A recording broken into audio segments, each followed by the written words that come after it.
NH-30 बना मौत का रास्ता, घटनाएं गिनाने से आगे नहीं बढ़ा प्रशासन।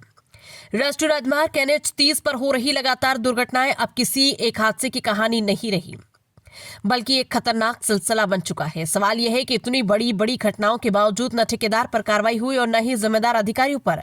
योजना भवन में आयोजित प्रेस वार्ता के दौरान प्रभारी मंत्री दिलीप जायसवाल ने विकास के दावे तो किए, लेकिन जमीनी हकीकत इन दावों को लगातार झुठलाती नजर आ रही है।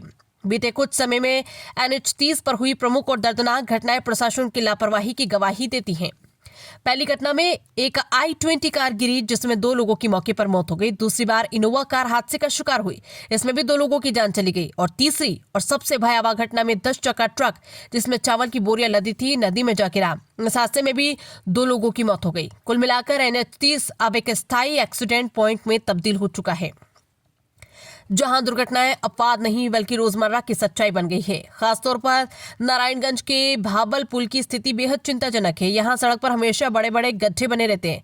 बारिश के मौसम में हालात और भी बदतर हो जाते हैं। सड़क से बाहर निकली लोहे की रॉडें वाहन के टायर पंचर कर देती है, जिससे किसी भी बड़ा हादसा हो सकता है। सबसे गंभीर सवाल यह है कि इतनी मौतों के बाद भी ठेकेदार पर कोई कार्रवाई क्यों नहीं हुई। निर्माण और निगरानी से जुड़े जिम्मेदार अधिकारियों पर अब तक कोई जिम्मेदारी तय क्यों नहीं की गई।